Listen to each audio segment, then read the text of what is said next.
we're diving into something we both know a little too well, and that's cooking, one of our favorite activities. But how do you transition from feeding a small army to making meals for one or two people? Now that the kids have flown the coop, I hate being stuck with a fridge full of leftovers that I can either never finish or was like great once, but it's not really great left over. You know what I mean? Yeah, same. I'm not a big fan of leftovers, but yeah, honestly, I can say that figuring out how to scale down to going from enjoying making a meal for my family and using like fun ingredients and making it yummy and to just like how is it not boring anymore? That's my issue. I don't want it being boring. And then I keep using the same three ingredients. So how is it not boring? I ended up subscribing to one of those meal kit deliveries and it was really good, but it ended up being like outside of my budget for after a bit. But I will say that it did teach me how to like pare down my cooking. What is a portion for two supposed to look like? Oh, yes. And what's an actual serving size? Well, that little detail. Exactly. And I've done the same thing. I've gotten those meal, delivery kits too, and they are helpful, but, at the same time, it does get a little, cost prohibitive at some point. And I used to like I had two boys and a teenage girl at home. So I would make large lasagnas, and now I'm learning to love quick one skillet meals for myself because I'm on the go a lot and I don't want to and I don't really have the time anymore to spend a couple of hours in the kitchen, doing things like that. So there's a lot of times where, depending on what I make, I will freeze it. Like if I make a batch of spaghetti sauce, for example, then I will portion that out, freeze it. So then it's easy, easy to go.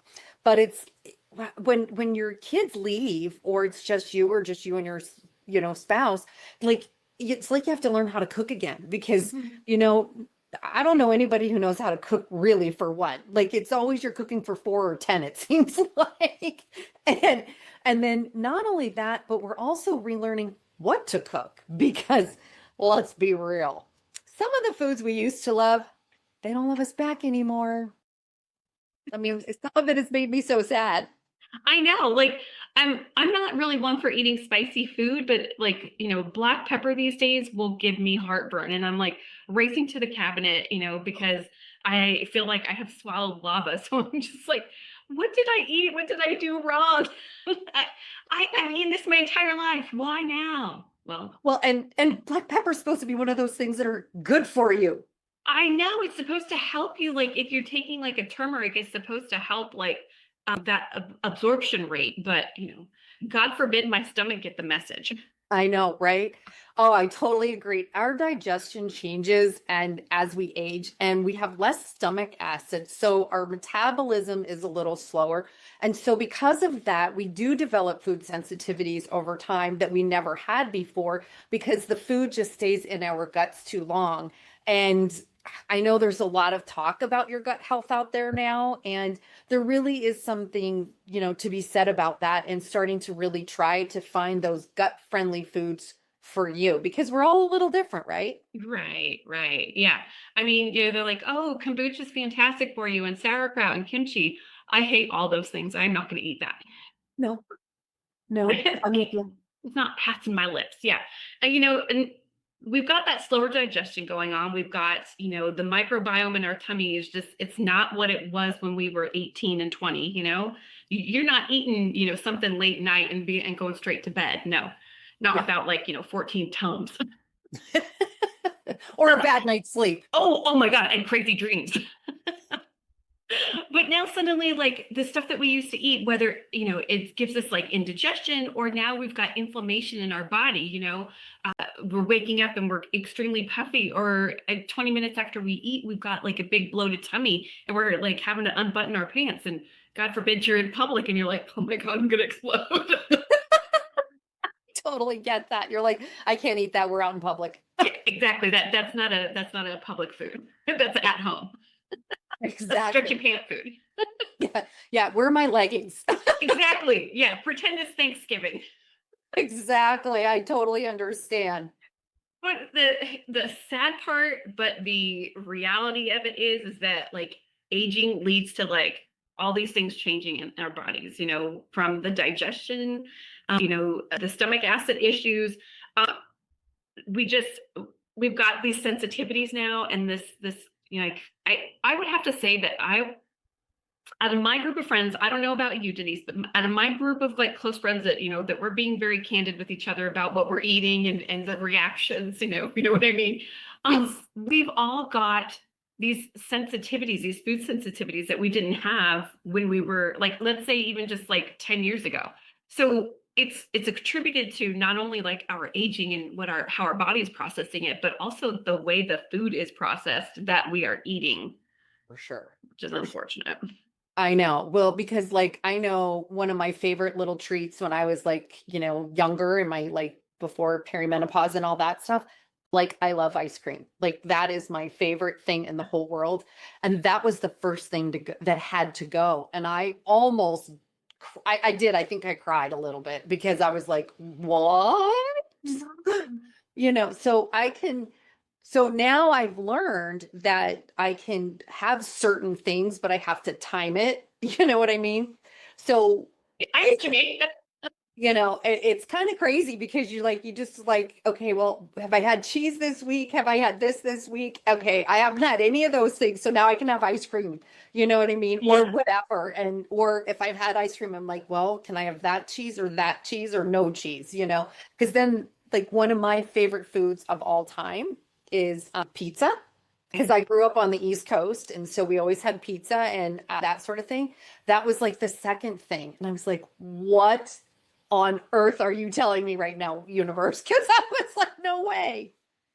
I mean, if you're gonna say that then cookies get taken out of the equation, I'm just go ahead and just wire my mouth shut because I'm not gonna have the will. I'm probably just gonna deal with the Discomfort. discomfort. Was gonna be a little bit more like, gross about it, but Well, I think earlier this week you reminded us to watch our words I did. I did. on your What on your on your collective reading. So I'm trying to go with that today because I heard your little voice in my head a couple times. So it was good. It was a good thing. I'm good. I'm glad. I'm glad I was able to help. I need to remind myself. Probably need to like write it on my hand or do one of like those rubber band things. Oh yeah, snap, snap. Yep. What's your face? That's a good one. Yeah. So with all these hormone fluctuations in menopause and perimenopause, it can alter our gut function, changes how things can trigger our system, like bloating or nausea, things that you maybe even could eat yesterday. Now you can't eat today. You know what I mean? And it can happen that quickly. And so, all of a sudden, there's all these factors that will mess with your gut. And years of stress, when we haven't had that great self-care, because a lot of things that have like come to fruition that we're starting to really understand.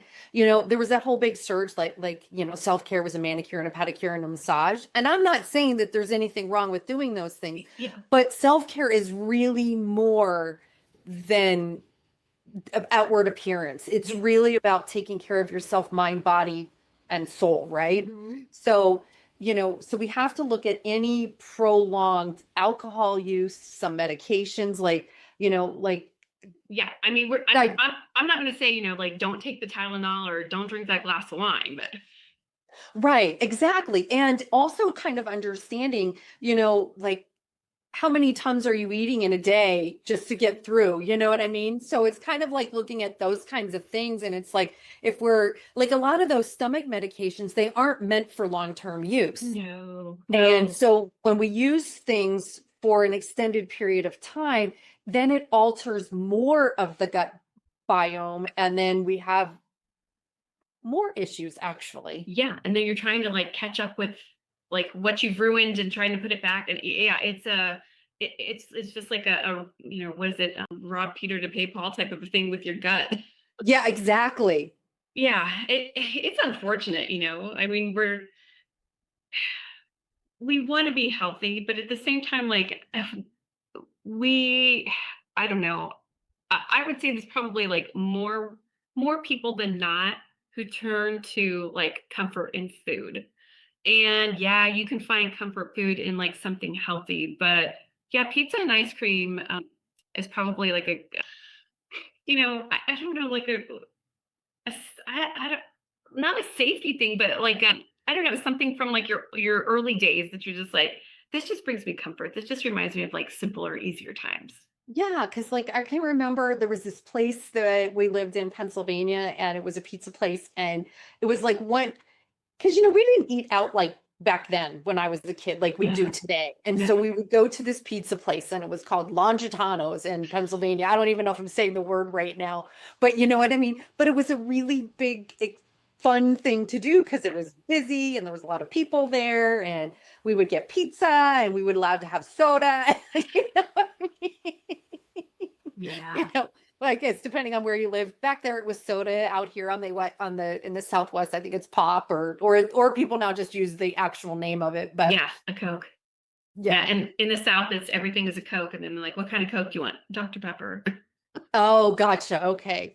So what we're here is to share about having a better understanding of why these changes are happening and how you can make any adjustments so that you can avoid feeling bloated and achy. And really, it's just about feeling better. It kind of walks you back into that self-care. And I know you were just recently traveling, and you were going where to the cheese capital of the world, I think. That's in. And but then also understanding that it's like, okay, I'm going to eat this and I'm going to be uncomfortable, and this is what I'm going to do about it, and I'll figure it out when I get back home. Oh yeah, for sure. No, and it was kind of like that. We're on vacation for 10 days, and you try to eat like a little bit healthy, but then like that's not always there. Or you're somewhere and you want to partake in the culture, and like so you're in Wisconsin, you got to have cheese curds. And I'm glad I did because I got to experience Wisconsin cheese curds and not uh you know Chili's or Applebee's cheese curds. It's not the same. For So sure. and so I can say that I had the experience. Did I feel super great afterwards? No, not really, but the cheese was delicious. Worth it. Worth it. That's perfect. So really what it comes down to, it's all about listening to your body. And you know, that doesn't mean boring meals, No. right? It means thoughtful meals, flavorful meals, things that nourish you and are tailored to your needs, or if it's you and your significant other, what are your tastes, and then as we age, our taste buds change. Yeah. We might have not liked spicy food, but now maybe we do. Or maybe we didn't, or maybe you did always like spicy food, but now you can't tolerate it because it just is too hot in your mouth, right? So Yeah. it's like looking at those kinds of things, right? Yeah, exactly. Stir fry vegetables, frozen ones, and then I will saute those, and then I will put it all back together. And if I'm feeling like we need a little more, I'll make a little bit of rice. And if not, then we'll just have that. And it's great. It's super flavorful because you've got your garlic, your Yeah. butter, your veggies, your salt, your pepper. And if you want to add some spice to it, just there's so many options out there now with all these flavor blends that you could just toss that in there and give it a Yeah. little bit of kick. Or if you don't want to put it on the shrimp and the vegetables, you could put your kick in your rice. Oh yeah, that's true. That's true. I usually like when I make rice, that's how I like my. So let me ask you, Denise, what's one of your like favorite quick go-to meals that you like to make now that like you're cooking for yourself or you and your sister?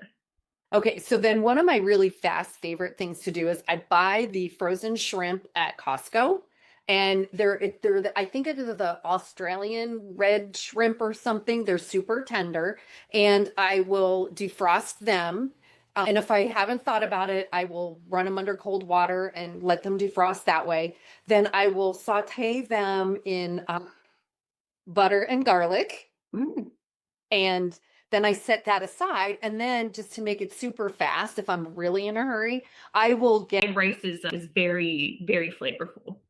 right. And you can put all that in your water so it just absorbs into the rice itself, right? So Yeah. that's great. So So that's one of my favorite ones as far as like not having planning ahead. Yeah. You know, if I'm planning ahead and like, okay, I want to freeze some things like now that we're supposedly getting into fall here in the Southwest, you know, I might be able to make chili again someday. You know, Summer. so I will do things like that, but you know, I don't eat beef very well because that doesn't work for me very much anymore. And so I usually will use ground turkey. So I will do like a double batch. I will make the same amount that I used to make when I made my had my family, but I will freeze half of it. Hmm. You know, because you get tired of eating the same thing for, you know, 4 meals a day, you know, four, you know, 2 meals a day for 4 days. You're like, okay, I'm over this. Yeah, no, I hear you. I've never been one for leftovers to begin with. So for me to eat leftovers, like there's got to be something wrong with me. Somebody check my temperature. Okay. So what is one of your favorite go-to things that you like to make? Mine these days has been anything that you can turn into a bowl, like a noodle bowl, a rice bowl, a salad bowl. So, some sort of protein. Usually I just get like those all was it grass-fed beef um, Mhm. from Costco, and it's 1 1/3 pound. So there's plenty there. So there's a little bit of like leftover, so my husband can have lunch or something the next day. But I'll brown that up. I've got rice going, and then I will get some veggies. So whether it's like just a steam in the bag kind of veg, or I chop up something that's fresh, depending on if I grew something in my garden or somebody gave me something, then I will just toss all that together. Yeah, I'm a huge like let's try to keep the dishes to a minimum. Even though my husband and I have the rule of like whoever cooks, the other one cleans. So it's him that would be doing the cleanup, but I still like I don't want to make a huge mess out of dinner. It's just two of us. I don't need to have 13 pots and pans to wash after the meal. I just, No, and I get it because like I know when I do holidays and I host and I have my family over or whatever, and I'm like, I turn around, I'm like, holy cow, who was in this kitchen? Because it's leveled. yes. Yes. But the holiday is different, like Yeah. you're anticipating to have like I don't know, to pull out the weird dishes, right? Yeah. All of the things that I don't, I'm like, oh, that's right. I forgot I had that little strawberry huller. Let me get that Moxley out. Exactly. I know. I've got like special like dishes with like pretty lids and scalloped edges, and yeah, I'm not pulling that out for just the two of us. No, I'm like, you know, my sister is much more like she'd be happy if we just ate on paper plates, and I'm like, no, I can't do that. No, no, no. Same. I'm with you. I cannot do the paper plate. Like, uh, I have a family member on Facebook, and she's constantly posting her food. It's always on a paper plate, and I'm like, I don't care if you bought the pretty paper plates with the decor on the outside of it. It's still a paper plate. Like, And that just spoiled the meal for me. huh, huh. You know, Sandwich on a paper plate, fine. okay. Dinner, come on. No, I want dinner on a plate or in a board or a bowl, a glass bowl, or you know, Yeah, ceramic, still whatever. But I don't yeah. want. Yeah, I'm just no, no. I'm just kind of spoiled that way. I know. I don't, but it's okay. I'm the one who has to do the dishes, right? Yes, but like I think that like I don't know, it gives that sense of occasion, right? If you're gonna eat on a paper plate, then you might as well just stand over the sink. That's that's my feeling. I know. Guilty, guilty sometimes. No, and there's nothing wrong with eating over the sink. Like I swear I eat my breakfast over the sink probably like 4 days out of the week. But it's because it's just a yogurt or it's a smoothie, and I'm like, let me just like finish this right now because I'm off to go do something. Right. I'm in a hurry. I gotta go. Right, but dinner is like in my mind's eye, dinner should be an occasion. This is where you are sitting down at the end of the day after you've had a crazy day. And it's time for you just to like eat slowly. Let that poor, weak stomach acid of yours like just gently take it in. Let it catch up to your crazy so that it can help you soothe your way into bedtime tonight. Because you know that's the thing too. Oh, and this is one of the things that I meant to mention, and I'm sure you do this kind of also, is that what time of day you eat now Oh, can be yeah. really effective on how we sleep and how we feel. Like I've noticed if I eat pasta very late in the day, then I have a hard time sleeping that night. I don't sleep as well, So it's not that I can't have it, but if I haven't had dinner before 6 and it's going to be something pasta related, I'm not going to eat it then. Yeah. Yeah. No, I try to have dinner ready by 6 all the time. Um, yeah, while I might have Spaniard descent in my genes, I'm not a Spaniard. I'm not eating at 10:30 at night. Right, yeah.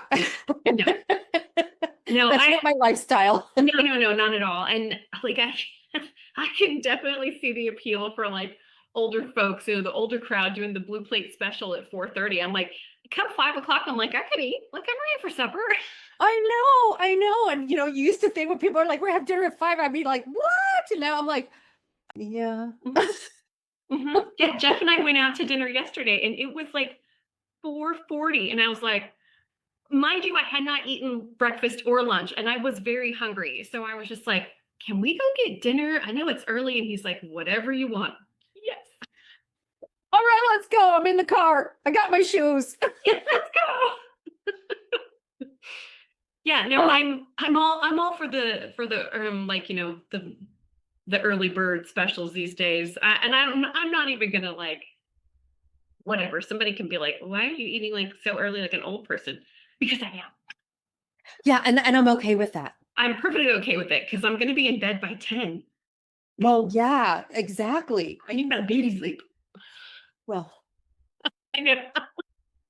I know. That's next. We'll talk about that next. So, yeah, Episode red light therapy.